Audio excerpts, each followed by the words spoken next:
মতো দান করবেন। এটা হতেই পারে না যে কেউ মন্দ কাজ করলো এর ফল পাবে না, না, এটা অসম্ভব। আবার এটাও অসম্ভব যে বান্দা ভালো কাজ করবে আর ফলাফল পাবে না, এটাও হতে পারে না। দুনিয়াতে অথবা পরকালে,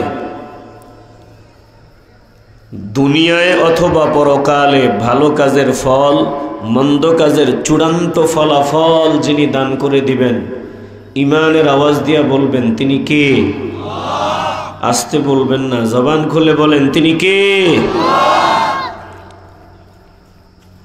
আল্লাহ এই সূরায় বুঝাইয়া দিলেন ভালো মন্দ দুইটা এক কাজ না, দুইটার ফলাফলও এক না। ভালো কাজের ফল ভালো, মন্দ কাজের ফল মন্দ। দিল থেকে ইমানের আওয়াজ দিয়ে, আশেকে রসুলের আওয়াজ দিয়ে বলবেন কবুল করার মালিক আল্লাহ। বলেন আমরা যতদিন সুযোগ পাই আমাদের অঙ্গ প্রত্যঙ্গগুলো দিয়া ভালো কাজ করতে চাইনি? আওয়াজে মনে হয় ভেজাল আছে। যতদিন সুযোগ পাই আল্লাহর দেয়া নিয়ামতগুলো দিয়া আমরা ভালো কাজ করতে চাইনি? এই যে জবান দিয়া আপনি বললেন চাই,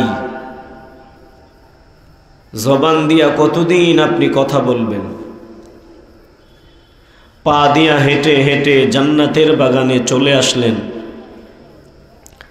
কতদিন পা দিয়া হাঁটবেন? কান দিয়া শুনবেন, চোখ দিয়া দেখবেন। বলেন এই অঙ্গ প্রত্যঙ্গগুলো কতদিন সার্ভিস দিবে, কতদিন চলবে? আমরা কি কেউ জানি? মনে হয় জানে। আমরা কি কেউ জানি? কে জানেন? একটু দিল থেকে, কলজা থেকে বলেন কে জানেন? আরো জোরে বলেন কে জানেন? अल्लाह अल्लाह क्या मुबारक नाम है, अल्लाह अल्लाह आशिकों का काम है। अल्लाह अल्लाह क्या मुबारक नाम है, अल्लाह अल्लाह आशिकों का काम है। या इलाही मुझसे मुझको दूर कर, ताकि देखो मुझ में तुझको एक नजर। या इलाही तू मेरा मअबूद है, या इलाही तू मेरा माशूक है। ও পশ্চিম দর্শা গ্রামের নবীন আশিকের দল, একটু দিলটা নরম করে দাও। বলা যায় না কখন জানি জবানে জন্মের মতো তালা লাগিয়া যায়, বলা যায় না। চোখ দিয়া তাকায় আসো, কতদিন চোখ দিয়া দেখবা জানি না। কান দিয়া শব্দগুলো শ্রবণ করতেছো, কতদিন শুনবা জানি না। কতদিন পা দিয়া চলবো জানি না। একজন জানেন, কলজা থেকে ইমানের আওয়াজ দিয়া বলেন যিনি জানেন তিনি কে? তাইলে জবান দিয়া মাওলারে খুশি করার সাধনা শুরু করো। এই নিয়ামতগুলো দিয়া মাওলারে খুশি করার সাধনা শুরু করো রে বাবা। প্রত্যেকটা নিয়ামতের পুঙ্খানুপুঙ্খানু হিসাব আল্লাহর দরবারে দিতে হবে। প্রতিটা নিয়ামত কোন কাজে লাগাইছো আল্লাহ তোমার কাছ থেকে, আমার কাছ থেকে হিসাব নেবেন। বলেন এই নিয়ামতগুলো আল্লাহর সন্তুষ্টির কাজে লাগাইয়া হিসাব সুন্দরভাবে দিতে চাই কি চাই না? বলেন হিসাব নেবেন কে? একটু দিল থেকে বলেন কে? ثم لتسألن يومئذ عن النعيم।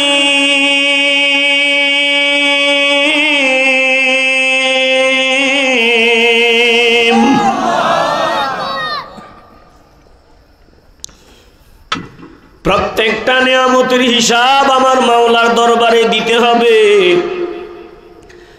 আজ এই নিয়ামতগুলো বাজে কাজে লাগাও, অন্যায়ের কাজে লাগাও, ওই দিন বেশি দূরে না যেদিন আল্লাহর দরবারে প্রত্যেকটা নিয়ামত কোন কাজে ব্যবহার করেছো, কোন কাজে লাগাইছো, আল্লাহর কাঠগড়ায় দাঁড়াইয়া জবাব দিতে হবে। এ মুসলমান ইমানদার, একটা জবানও বন্ধ রাখবেন না, কবুল করার মালিক আমার আল্লাহ। যদি মাওলার দরবারে কবুল হয়ে যায় কপালটা খুলিয়া যাবে রে বাবা। বান্দা যদি দিল থেকে বলে মাওলা কবুল না করে পারবেন না, দিল থেকে বললে মাওলার দরবারে কবুল। বলেন আমরা আজকের পর এই নিয়ামতগুলো দিয়া মাওলারে খুশি করার সাধনা শুরু করতে চাই কি চাই না? সূরাতুশ শামসিতে আল্লাহ জানায় দিলেন ভালো কাজের ফল ভালো, মন্দ কাজের ফল মন্দ। বান্দা তুই নেক আমল করবি, ভালো কাজ করবি, এটার পুরস্কার আমি দিব না, এটা হতে পারে না। বান্দা তুই আমারে মহব্বত করবি, আমাকে ভালোবাসবি, আমি প্রতিদান দিব না, এটা হতেই পারে না। আমি আল্লাহকে যারা ভালোবাসে আমি আল্লাহ 16 আনা প্রতিদান তাদেরকে দান করে দেই। বিরক্ত হইতেছেন আপনারা? এই যে ভাঙ্গা ভাঙ্গা কণ্ঠে কথা বলি, আপনারা বিরক্ত হইতেছেন মনে হয় যে কি লেগে যে আইলো, এই গলার আওয়াজ শোনাবার জন্য নিয়ে আসছে। খারাপ লাগে আপনাদের? এদিকে নজর দেওয়া দরকার নাই, কথার দিকে খেয়াল করেন। এরে বাবা, দুনিয়ার মানুষকে মহব্বত করো, ভালোবাসো। তোমার বিবিরে তুমি 30 বছর পর্যন্ত ভালোবাসা দিলা, নির্ভেজাল ভালোবাসা। 20 বছর পর্যন্ত নির্ভেজাল ভালোবাসা দিলা। বলে হঠাৎ একদিন দেখবা 19 থেকে 20 হইল, একটু ঝামেলা হইল, দ্বন্দ্ব হইল। বিবি সামনে দাঁড়াইয়া কয় তোমার ঘরে আইসা 30টা বছরে একটা দিনের জন্য শান্তি পাইলাম না। ঠিক নি? তো 30 বছরের ভালোবাসা 1 ঘন্টার ব্যবধানে সব ভুলে গেছে। কথা বলেন ঠিক নি? সারা জীবন মহব্বত করলা, বাস্তবতার ব্যানার থেকে কথা শোনাচ্ছি। বিবির নামে এত মহব্বত, বিবির নামে অ্যাকাউন্ট পর্যন্ত করিয়া দিল, অ্যাকাউন্ট পর্যন্ত খুলিয়া দিল। মাসের মাস বিবির অ্যাকাউন্টে টাকাগুলো জমা, মাথায় হিসাব কত লাখ, বলে 50 লাখ হয়ে গেল। একটু ঝামেলা দ্বন্দ্ব, বিবি এবার বৃদ্ধাঙ্গুলি দেখাইয়া আরেকজনের হাত ধরিয়া চম্পট। কথা কয় না? এরকম ঘটনা কি ঘটে না? ব্যাপার কি? এত ভালোবাসা, এত মহব্বত, এত মহব্বত। 10 বছরের, 15 বছরের, 20 বছরের মহব্বত সব মুহূর্তের মধ্যে বাতিল হয়ে গেল, বরবাদ হয়ে গেল। আবার তোমাকেও বিবি মহব্বত দিল, একটু ঝামেলা হইল, সামনে দাঁড়ায়া গালিগালাজ। বন্ধু বন্ধুর সাথে একটু স্বার্থের মধ্যে আঘাত আসলে সম্পর্কে ফাটল। বলে যতই মহব্বত করো আর যতই ভালোবাসো রে বাবা, দুনিয়ার মানুষ বড় স্বার্থপর। তোমার ভালোবাসার 16 আনা প্রতিদান দুনিয়ার কেউ দিতে পারে না। জোরে কোন ঠিক কিনা? জোরে বলবেন ঠিক কিনা? বান্দা মাথার ঘাম জড়াইয়া সুন্দর একটা বাড়ি বানাইছেন, কোটি টাকার উপরে খরচ। বান্দার বাড়িটার ডিজাইনটা কেমন হবে জল্পনা কল্পনা, কত টেনশন। সুন্দর একটা বাড়িও নির্মাণ হয়ে গেল কোটি টাকার উপরে। 5 কোটি 6 কোটি টাকা খরচ করিয়া বান্দা বাড়ি নির্মাণ করলো, বাড়ি বানাইলো। এখন আগামী দিনে বাড়িতে ঢুকবে, ঘরে ঢুকবে। আজ বান্দার সামনে মরণ চলে আসলো, আজরাইল চলে আসলো। বান্দার দেহ থেকে রূহটা আজরাইল বের করিয়া নিয়ে গেল। এবার মহব্বতের বিবি, সন্তান, পরিবার পরিজন দুনিয়া কেমন নজর দিয়া দেখো রে বাবা, কোন দুনিয়ার জন্য এত মাতাল হয়ে গেলা, পাগল হয়ে গেলা। বলে যে মাথার ঘাম জড়াইয়া 30 বছরের জমানো টাকা দিয়া সুন্দর স্বপ্নের 5 তলা বাড়ি বানাইলা, এখন এই বাড়িতে ঢুকার আগেই তুমি লাশ হয়ে গেলা। সন্তান ডাক দিয়া বলবে লাশের আর ঘরে জায়গা নাই, যত তাড়াতাড়ি সম্ভব লাশটাকে সাদা কাপড়ের প্যাকেট বানাইয়া মাটি চাপা দেওয়ার ব্যবস্থা করে দাও। একটা রাতের জন্য তোমাকে ওই দামি খাটে শুইতে সুযোগ দেওয়া হবে না। 24টা ঘন্টার জন্য মহব্বতের বাড়িতে তোমারে ঢুকাইয়া রেখে দেওয়া হবে না।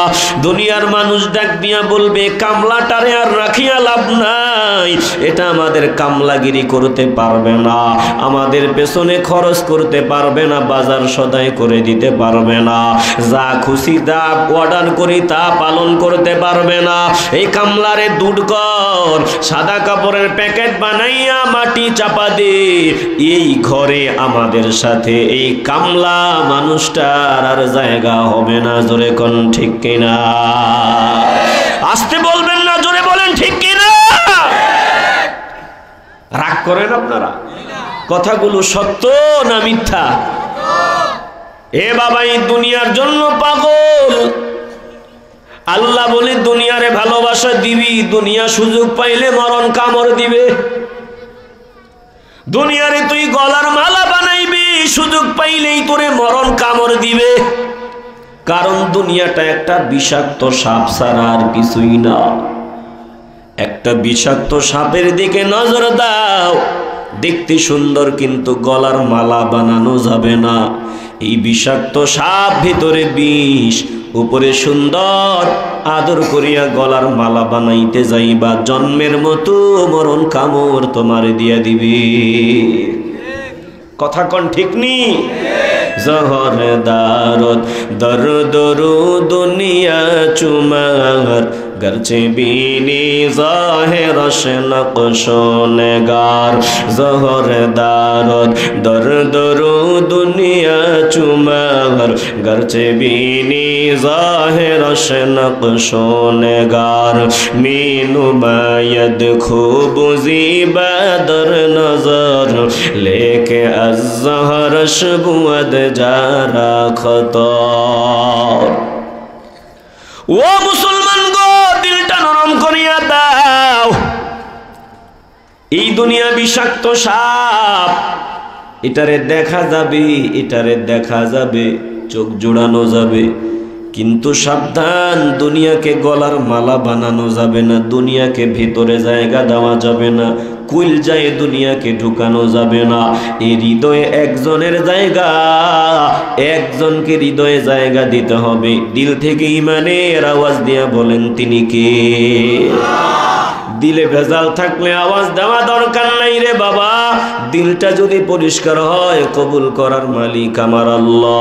বলেন এই দিলটাতে আমরা মাওলাকে জায়গা দিতে চাই কি চাই না? আল্লাহ ডাক দিয়া বলেন বান্দা আমারে মহব্বত করবি, আমারে ভালোবাসবি, শতভাগ প্রতিদান আমার কাছ থেকে পাবি, কল্পনার চাইতেও বেশি পাবি। দুনিয়ারে ভালোবাসবি, কিছুই পাবি না, কিছুই পাবি না। কারণ এই দুনিয়া ধোঁকা, প্রতারণা। আমারে মহব্বত করবি, আমি আল্লাহ তোর ভালোবাসার প্রতিদান ফিরায় দিব। মুসলমান নবীর আশিকের দল, আল্লাহ তাআলা বলেন বান্দারে আমারে মহব্বত করিয়া যদি নেক আমল করতে পারো, ভালো কাজ করতে পারো, আমি আল্লাহ তোকে ওই ভালো কাজের প্রতিদান দুনিয়াতেও দিব, পরকালেও দান করে দিব।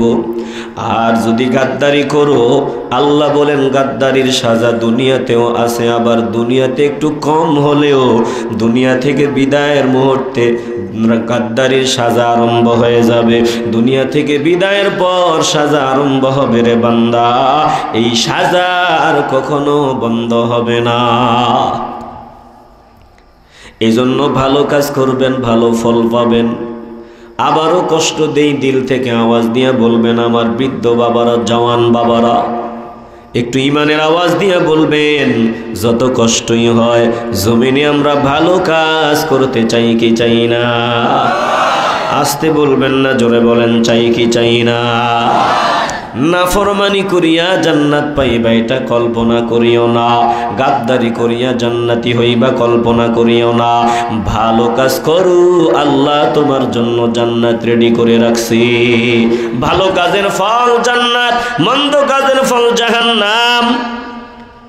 এমনটা হবে না যেই বান্দা চুরি করলো আর যেই বান্দা নেক আমল করলো সব সমান। কি বলেন আপনারা? যে বান্দা চুরি করলো, সন্ত্রাসী করলো, আর যেই বান্দা নেক আমল করলো সব কি সমান? আপনার বিবেক নামক আদালত কি বলে? চোর যে চুরি করলো আর যে বান্দা ভালো কাজ করলো উভয়ে কি পুরস্কার দেওয়া দরকার? মাথা দিয়ে না, জবান দিয়ে বলবেন, এই দুইজনকে কি পুরস্কার দেওয়া দরকার? যে চোর তার সাজার দরকার, যে ভালো কাজ করনেওয়ালা তার পুরস্কার দরকার। কমন সেন্স, বিবেক তো এটাই বলে, কথা কোন ঠিক কিনা? কিন্তু এই জমিনে একদল গাদ্দার, চূড়ান্ত পর্যায়ের বেয়াদব, যারা ভালো মন্দকে এক মনে করে, জান্নাত মানে না, জাহান্নাম মানে না, কবরের আযাব মানে না, এমন একদল বেয়াদব আমাদের দেশে আছে না নাই? আসতে বলবেন না, জোরে বলেন, আছে না নাই? এ বাবা বলবেন, এদেরকে বেয়াদব বললাম কেন? কেন এদেরকে চূড়ান্ত পর্যায়ের বেয়াদব বললাম? আমি আপনাদের কাছে জানতে চাই, যে বান্দা আখিরাতে বিশ্বাস করে না, পরকালে বিশ্বাস করে না, জান্নাত মানে না, জাহান্নাম মানে না, বলেন ওই বান্দা জবান দিয়া গালি দেওয়া সহজ না কঠিন? আওয়াজ দিবেন, সহজ না কঠিন? কেন? বান্দা কবরের আযাব বিশ্বাস করে না, জান্নাত বিশ্বাস করে না, জাহান্নাম বিশ্বাস করে না। এজন্য বান্দার কাছে মানুষ হত্যা করা কোনো ব্যাপার না, এ বান্দার চুরি করা কোনো ব্যাপার না, এ বান্দার কাছে জেনা করা কোনো ব্যাপার না, এই বান্দার কাছে ঈমান বলতে কিছুই নাই। এজন্য বান্দার মতো চূড়ান্ত পর্যায়ের বেয়াদব আর কেউ হতে পারে না। জোরে কোন ঠিক কিনা? জোরে বলো ঠিক কিনা? কি বলেন আপনারা? এই রকম বেয়াদব আমগো দেশে নাই? কথা বলে না, নাই? এদের নাই মানে আছে মানে? এদের সংখ্যা যদি সূক্ষ্মভাবে বিশ্লেষণ করেন দেখবেন অনেক লম্বা। একটু দিল নরম করেন, দিল দিয়ে অনুধাবন করে নেন, তাইলে যেটা বললাম, দুনিয়াতে চূড়ান্ত পর্যায়ের বেয়াদব গাদ্দার, যাদের মতো গাদ্দার আর কেউ হতে পারে না, বেয়াদব আর হতে পারে না। ওরা কারা? যাদের ভিতরে ঈমান নাই। আর যেই বান্দার ভিতরে ঈমান আছে, বান্দার জবানে গালি আসতে চায়, বান্দা ব্রেক করে ফেলে, না না না, মেজাজ গরম হইছে বলে জবান দিয়া গালি দেওয়া যাবে না। বান্দা চাইলে চুরি করতে পারে, সুযোগ আছে, কিন্তু না না না, বান্দা চুরি করবে না। কেন? বলে বান্দার ভিতরে ঈমান। এই বান্দা চাইলে সন্ত্রাসী করারও সুযোগ আছে। যেই বান্দা সন্ত্রাসী কাজ করে, বান্দা 3.5 হাত, তার চোখ আছে, হাত আছে। যেই বান্দা সুযোগ থাকলেও সন্ত্রাসী করে না, এই বান্দারও হাত আছে, চোখ আছে, কান আছে, সব আছে, করে না কেন? বলে বান্দার ভিতরে ঈমান। এজন্য বান্দা ঈমানের কারণেই বান্দা সমস্ত বাজে কাজ থেকে দূরে থাকে। জোরে কোন ঠিক কিনা?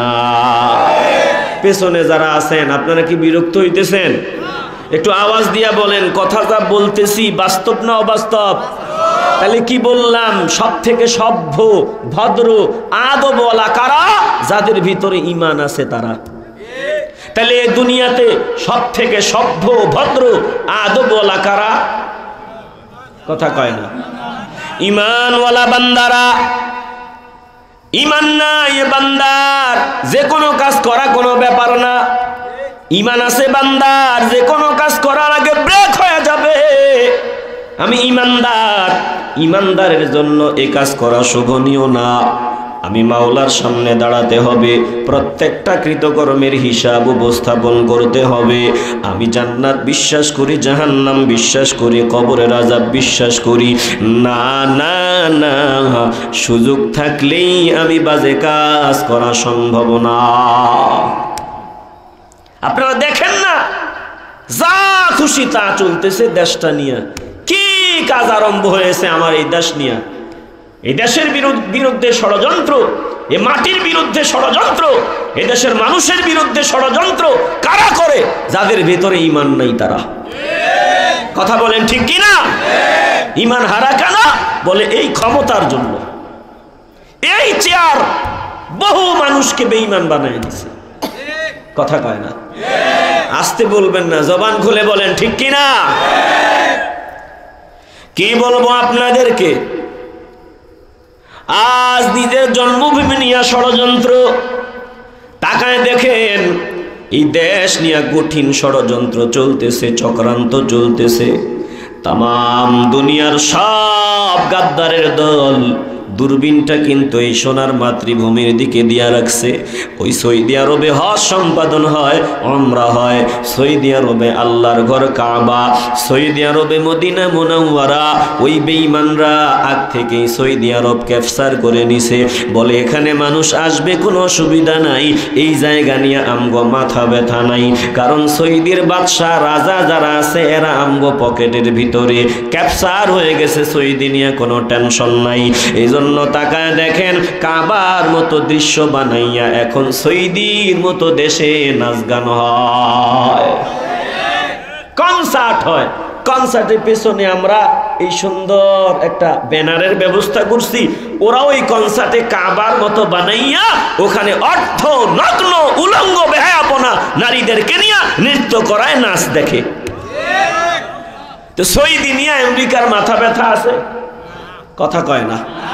সৌদি আরব নিয়ে আমেরিকার মাথা ব্যথা আছে? এটা আমগো পকেটে, এটা ক্যাপচার হয়ে গেছে। কিন্তু এই বাংলাদেশ নিয়ে তাদের টেনশন। এই বাংলাদেশ তারা এত সহজে ক্যাপচার করতে পারে না। ঘটনা কি?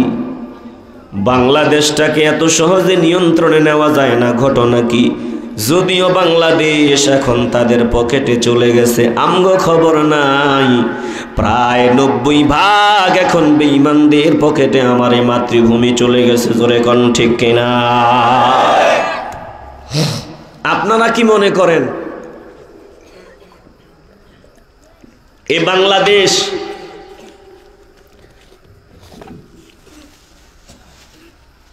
সাবেক প্রধানমন্ত্রী শেখ হাসিনা যতদিন ছিল, আপনারা কি মনে করেন তিনি তিনার মন মতো দেশ চালাইছেন?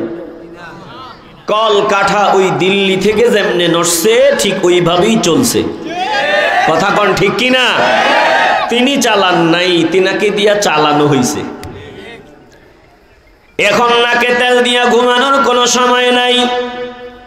আপনারা যদি মনে করেন ডক্টর ইউনূস এখন প্রধান উপদেষ্টা হইয়া বাংলাদেশ চালাইতেছে, না না না, দিল্লির পকেট থেকে বের হয়ে এখন আমার মাতৃভূমি আমেরিকার পকেটে চলে গেছে।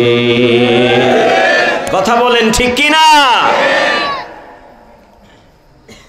এ বাবা, এদের একটাই লক্ষ্য, এদের একটাই টার্গেট, বাংলার জমিনে সাম্প্রদায়িক দাঙ্গা লাগায় দিয়া রক্তের হোলি খেলা যখন শুরু হয়ে যাবে তখন তারা ডাক দিয়া বলবে তোমগরে দিয়া হবে না, তোমরা পারো না, তোমগো দেশ আমরা কেমনে কন্ট্রোল করি দেখো। আমেরিকা বলবে বাহিনী দাও, আমার দেশের বাহিনী আমেরিকার বাহিনী বাংলাদেশে চলে আসবে, বলবে তোমগরে আমরা দেশের নিরাপত্তা দিব, টেনশন নাই, তোমরা পারো না, আমরা করব। এই যে তারা দেশে আসবে, আস্তে আস্তে সোনার মাতৃভূমিকে দখল করে নিবে। এরপরে দেখবেন বাংলার জমিনে এইভাবে ওয়াজের ময়দান বন্ধ, প্রকাশ্যে ধর্মকর্ম করার স্বাধীনতা বন্ধ, বলে ধার্মিক বান্দাদের সব রাস্তা বন্ধ করার যত চেষ্টা ওই বেঈমান মুনাফিকরা সব চেষ্টা চালাইতেছে। জোরে কোন ঠিক কিনা? এজন্য একবারে খুব চিন্তা ভাবনা করে সিদ্ধান্ত নিতে হবে। ওরা কি চায়? এ দেশে সাম্প্রদায়িক দাঙ্গা লাগুক। কথা বলে না? ওরা কি চায়? ভারত আমেরিকা ওরা কি চায়? যে এই দেশে হিন্দু মুসলিম একটা মারামারি কাটাকাটি লাগুক, কথা কয় না?